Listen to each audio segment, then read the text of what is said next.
लग्न ठरलं अन नवरीने असं कांदे पोहेच्या कार्यक्रमात नवरीने केलं असं काही. एकच खळबळ. पाहुणे उठू पळाले. घाम फुटला. सगळीकडे पळापळ. नेमकं काय घडलं?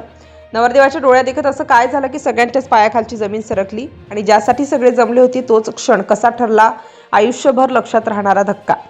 शेवटपर्यंत ऐका, कारण जे घडलंय ते थरकाप उडवणारं आहे.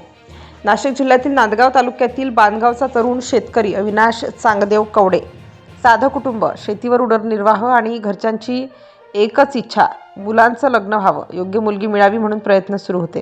ओळखीने, नातेवाईकांमार्फत आणि ऑनलाईन माध्यमातूनही शोध सुरू होता.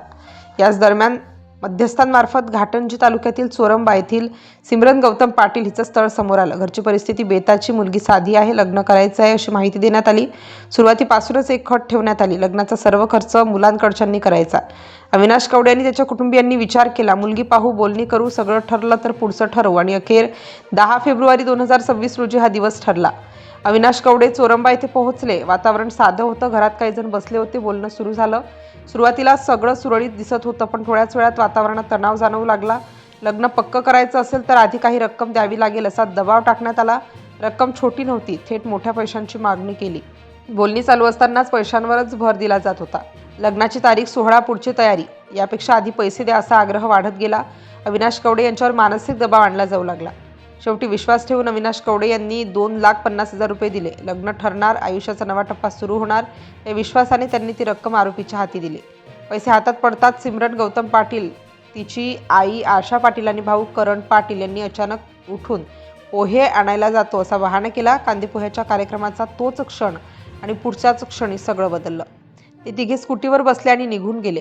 सुरुवातीला कुणालाही संशय आला नाही, पण वेळ जाऊ लागली. फोन लावले गेले. 1, 2, 3 सगळे मोबाईल बंद. घरात बसलेले इतर 2 जण, सुनील राठोड आणि माणिक पवार, राहणार नंदपूर मोहा, तालुका पुसद, हेही काही वेळात तिथून निघून गेले. आणि तेव्हाच अविनाश कवडे यांच्या लक्षात आलं की काहीतरी मोठं घडलंय.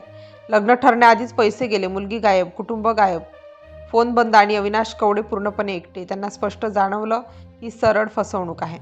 ते तात्काळ घाटंजी पोलीस ठाण्यात पोहोचले. ठाणेदार केशव ठाकरे यांनी घटनेचं गांभीर्य ओळखलं. तक्रार नोंदवण्यात आली. गुन्हा दाखल करण्यात आला. तांत्रिक तपास सुरू झाला.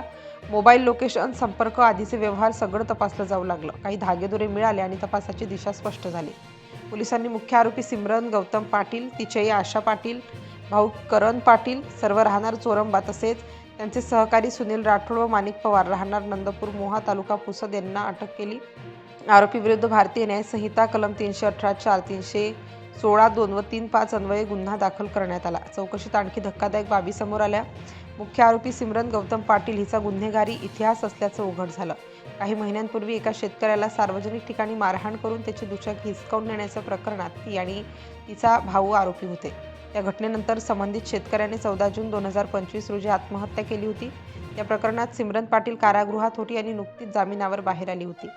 कारागृहातून बाहेर येताच पुन्हा नव्या पद्धतीने फसवणूक सुरू केल्याचा संशय पोलिसांना आहे. लग्नाचा आमिष, बेताची परिस्थिती आणि आधी पैसे हा ठरलेला डाव असल्याचं प्राथमिक तपासात दिसून आलं.